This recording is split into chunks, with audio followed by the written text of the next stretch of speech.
pas nécessairement, mais avoir une bonne expérience dans le milieu équestre est préférable. Oui, voilà. Bah, Julien a répondu à Colline. Merci Julien. Pierre-Olivier. Alors je ne sais pas si c'est le Pierre-Olivier que je connais, mais salut Pierre-Olivier. Je suis ravie si c'est toi. Hein, qui travaillait à la Fédé, qui a été un de mes boosters à la Fédé. Voilà. Voilà, bonjour Noël. Donc je continue sur mon thème du lien. Voilà, donc là on a parlé de tout ce qui était énergétique. Et pourquoi? Parce que l'énergétique, du coup, on va vraiment dans le subtil. Et les chevaux, ils sont dans le subtil tout le temps en fait. Et nous, souvent on arrive avec un peu nos gros sabots sans le vouloir. Et le fait d'arriver dans cette subtilité, ça crée vraiment beaucoup de liens avec eux. Oui, alors c'est bien Pierre-Olivier. Salut, enchantée. Voilà, donc je vais continuer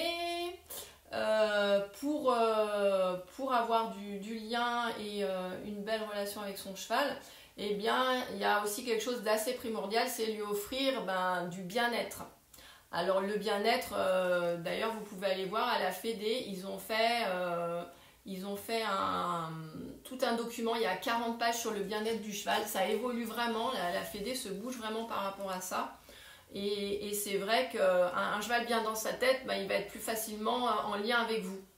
Donc par rapport à avoir une activité régulière, à avoir des contacts sociaux, à avoir suffisamment d'espace pour se déplacer, à être bien nourri. Un cheval qui a mal au ventre parce qu'il n'a pas assez de foin, qu'il n'a pas de foin à volonté, et ça va être terrible pour lui parce qu'il va avoir mal au ventre, donc il va forcément pas être très agréable avec vous, hein, ça va de soi. Donc son bien-être, sa santé, donc les conditions de vie, les conditions alimentaires et les conditions physiques, voilà. Ça me paraît très, très important aussi. Alors si j'oublie des choses, n'hésitez pas, hein, j'ai plutôt, je pensais que ça serait un direct avec des échanges vocaux, donc je m'attendais à avoir beaucoup d'interactions.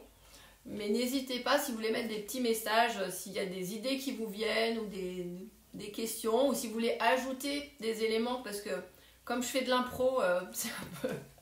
j'oublie certainement certains aspects. Voilà. Ok, donc voilà, lui offrir du bien-être, ça va être le deuxième point, donc pour avoir un bon lien avec son cheval. Et après, donc par expérience, moi je dis souvent qui peut le plus peut le moins. Moi je rétablis des chevaux qui ont des problèmes de comportement depuis 16 ans. Et depuis que je travaille en renforcement positif, en énergétique, c'était déjà bien.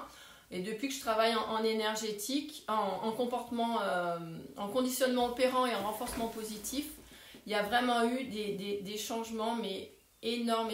On va vraiment beaucoup travailler sur l'émotionnel, comme on va travailler par motivation à recevoir.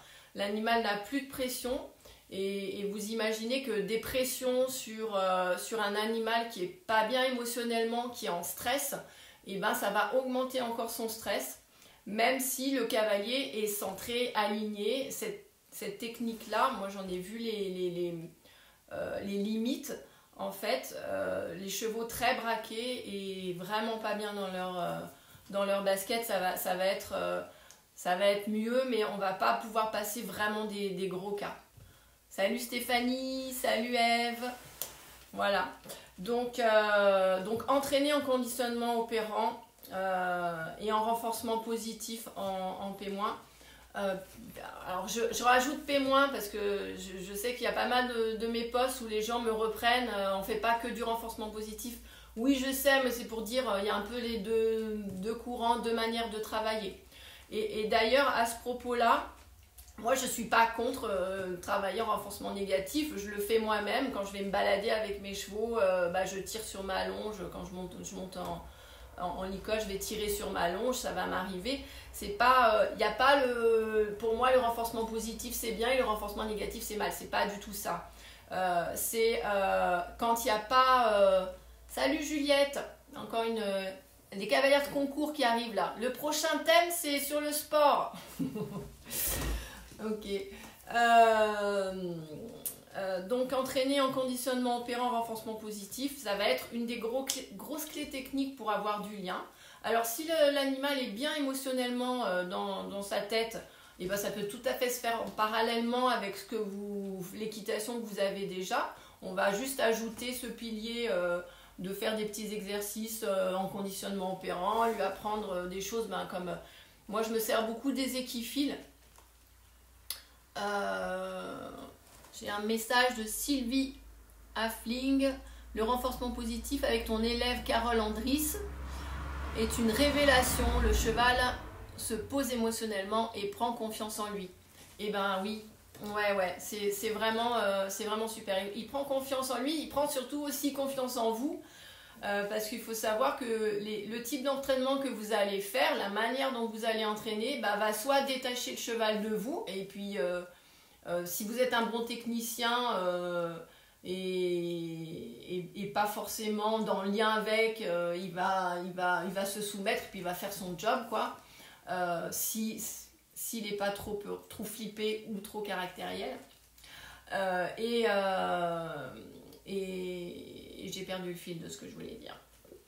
Bon, c'est pas grave, je voulais rebondir sur... Oui, Carole, donc Sylvie, effectivement, du coup, tu vas créer encore plus de liens parce que tu travailles en conditionnement opérant et en renforcement positif. Du coup, ta méthode de travail va faire que tu vas prendre de la valeur aussi par rapport à ton cheval. Et du coup, on est toujours dans le lien, la relation. Ça va vraiment améliorer le lien, la relation et la connexion que vous allez avoir avec vos chevaux. Ouais. Merci pour ton témoignage, Sylvie. Oui. Donc, donc comme je dis, entraîner en conditionnement opérant, ça va être jouable pour moi que pour les chevaux vraiment déviants. Après, si vous voulez vous amuser à faire ça, c'est bien. Mais là, je parle pour retrouver du lien chez un cheval qui est vraiment soit très fâché, très rétif. Vous connaissez tous les chevaux rétifs, tout ce que vous pouvez avoir. Le cheval qui se câble, le cheval qui ne veut plus rentrer sur une carrière, le cheval qui ne veut pas monter dans un vent, le cheval qui va s'arrêter à l'obstacle, etc. Tous ces chevaux-là, pour moi, avec mon expérience, il faut les passer pendant plusieurs mois que en conditionnement opérant, en renforcement positif pour changer leurs émotions. Et ça, c'est la partie technique.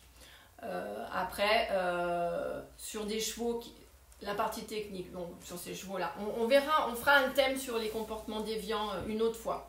Donc, je ne veux pas trop m'étaler, sortir du sujet. Et le conditionnement opérant, après... ça va créer du lien sur un cheval qui est aussi très bien dans ses baskets, votre cheval de concours, votre cheval de randonnée qui va très bien. Ça va simplement vous permettre de faire des exercices supplémentaires, ludiques, qui vont vous amuser vous, qui vont amuser votre cheval. Et du coup, ça va renforcer le lien aussi. Voilà. Voilà, est-ce qu'il y a des questions par rapport au renforcement positif, au conditionnement opérant? Je n'ai pas expliqué ce que c'était, c'est vraiment le conditionnement opérant, on va laisser l'animal opérer sur l'environnement, contrairement à l'équitation classique où on va toujours stimuler pour qu'il nous donne quelque chose. Là, on va laisser faire l'animal et on va lui dire, donc on utilise le clicker pour faire des exercices précis en conditionnement opérant. Et on va cliquer et renforcer ce qu'il fait de bien. Et on va répéter ça. Et du coup, ça va nous faire des successions de mouvements, d'exercices. Tous les exercices que vous pouvez faire en renforcement négatif et en équitation classique, vous pouvez exactement faire les mêmes en renforcement positif, en conditionnement opérant. Par exemple, aller sauter un obstacle, moi qui faisais pas mal d'obstacles, de cliquer le fait de passer et de renforcer le cheval, le fait qu'il passe son obstacle, et après il va y aller tout seul. Voilà, c'est juste, donc on peut faire des petits parcours en l'entraînant de cette manière-là. On peut l'entraîner de la manière renforcement négatif. Si le cavalier est centré, si le cheval est bien dans ses baskets, c'est bien aussi. Voilà, moi je suis pas non plus extrémiste dans mon domaine. Pour les comportements déviants, oui, mais ça sera le thème ça sera un autre thème une autre fois. Voilà.